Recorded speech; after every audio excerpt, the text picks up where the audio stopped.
आज देखेंगे कि ए और एन का प्रयोग कहाँ कहाँ करते हैं। तो सबसे पहले ये देखेंगे वावेल और कॉन्सोनेंट क्या होता है। तो वावेल का मतलब ये होता है कॉन्सोनेंट,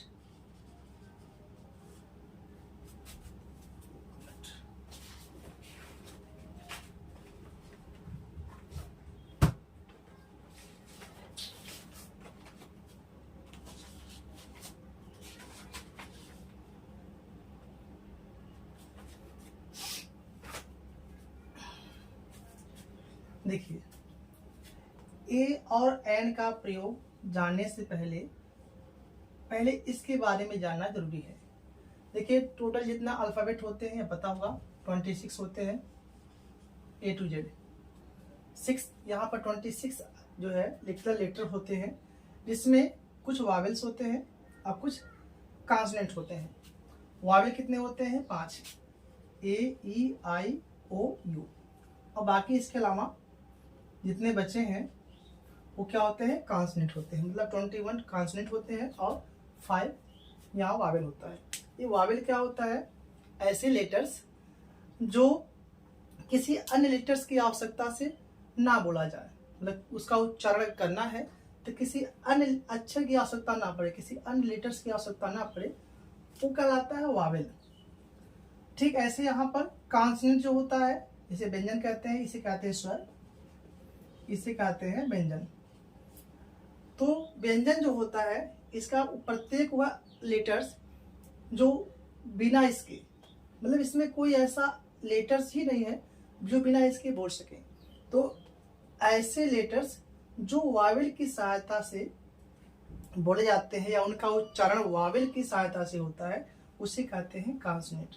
तो वावेल क्या होते हैं? जो ऐसे लेटर्स जिनके उच्चारण के लिए किसी अन्य लेटर्स की आवश्यकता नहीं होती है, उसे कहते हैं वावेल। कॉन्सोनेंट क्या होता है कि ऐसे लेटर्स जिनको वावेल की सहायता से, जिनका उच्चारण वावेल की सहायता से होता है, उसे कहते हैं कॉन्सोनेंट। तो ये 5 होते हैं और ये 21 होते हैं, कुल मिला के 26 हो गए। तो ये तो हो गया वावेल और कॉन्सोनेंट। अब इसमें इसी के आधार पर ए और एन का प्रयोग देखा जाता है। देखिए बहुत सारे लोग ऐसे होते हैं जो ये गलतियां करते हैं। कौन कौन से? देखिए अब तक ये पढ़े होंगे कि जो ऐसे वर्ड जो ए ई आई ओ यू से शुरू होते हैं उनके पहले लगाते हैं एन, और इसके अलावा जो किसी से शुरू हो, बाकी जो बचे हुए हैं उनसे शुरू होता है तो ए लगाते हैं। चलिए चेक करते हैं क्या सही है। मान लीजिए यहां पर क्या है? एप्पल। तो एन एप्पल सही है क्योंकि यहां पर किससे शुरू हुआ है? ए से। और एलिफेंट यहां भी किससे शुरू हुआ है? वावेल से, यहां भी एन है। इस प्रकार से और भी अक्षर होंगे, और भी शब्द होंगे जो इसका प्रयोग करते हैं और सही होता है। लेकिन अब चलते हैं इसकी जो गलतियां हैं, जिससे हमने कह दिया यूजफुल। कभी भी एन यूजफुल कहीं देखे नहीं होंगे।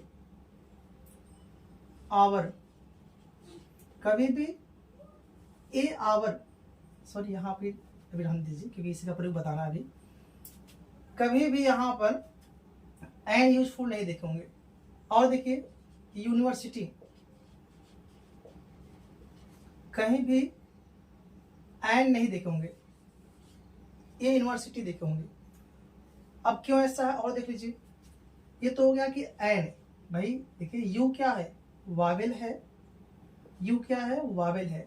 इसके अनुसार एन होना चाहिए जो अब तक पढ़े हैं, लेकिन क्या है कभी ऐसा देखे नहीं। ये गलत है, ये गलत है, ये सब बाकी सही है।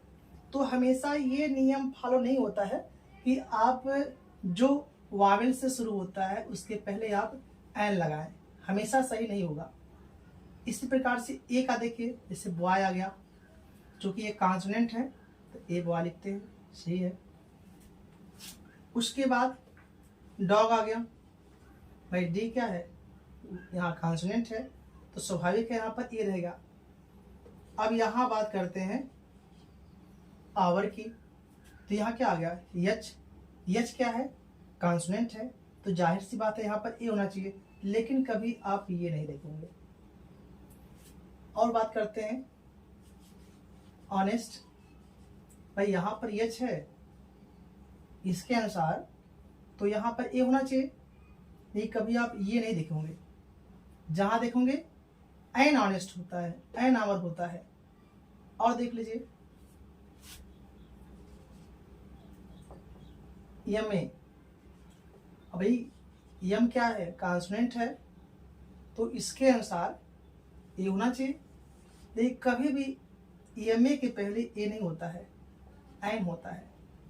तो जितना भी अब तक नियम पढ़े हैं इस बेसिस पे कि वावेल से शुरू होता है तो एन लगाना है, कॉन्सोनेंट से शुरू होता है तो ए लगाना है, जितना भी अब तक पढ़े हैं उसमें देखिए आपका कुछ ही परसेंट, कुछ ही शब्दों में वो यूज हो सकता है। उसके बाद आगे जैसे पढ़ते जाएंगे कहीं कहीं वह एक अपवाद बन जाएगा, मतलब वो नियम आपका सही नहीं है कंप्लीटली। कुछ हद तक ठीक है, कुछ शब्दों में सही है, उसके बाद बाकी वो गलत हो जाएगा। अब सही कैसे पहचानेंगे, सही क्या करेंगे, देखिए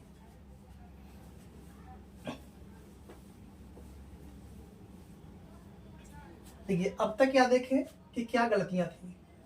एक मिनट, स्टार्ट है कैमरा नहीं, अच्छा चल रहा है। कई बार ऐसा होता है कि चालू नहीं होता, पढ़ाते रहते हैं, 2-3 बार ऐसा हो चुका। फिर देखिए अब यहाँ से देखेंगे कि अब तक जो पढ़ रहे थे, इसके पहले जान रहे थे, उसमें बहुत सारी गलतियां थी, कमियां थी। अब जो पढ़ेंगे इसमें जो बताने वाले हैं इस बेस पे 1% भी गलती नहीं होगी, कभी नहीं।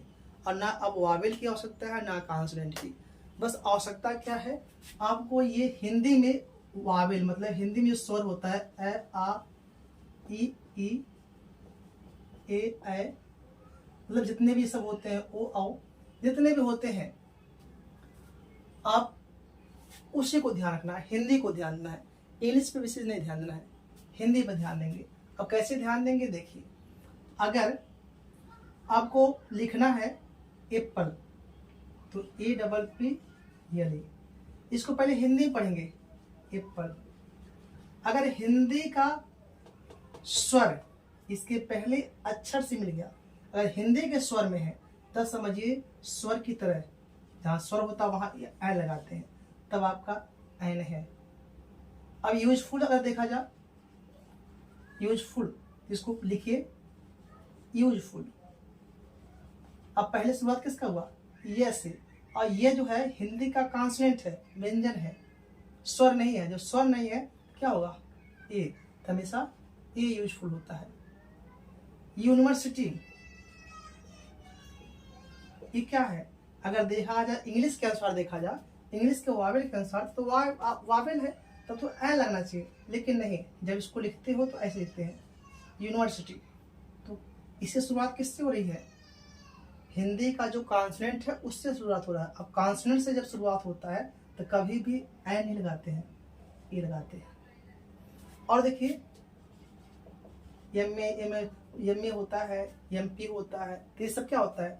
अब देखा जाए इंग्लिश के अनुसार देखेंगे तब तो भाई यहाँ पर क्या है, कॉन्सोनेंट हो गया तो ए होना चाहिए, लेकिन गलत है। यहाँ क्या होता है, पहले हिंदी में लिखिए आप एम ए, तो यहाँ शुरुआत किससे हो रहा है, ए। ए मतलब क्या, हिंदी का स्वर, और जब स्वर आ जाता है तो क्या होता है, एन। ऐसे और देखिए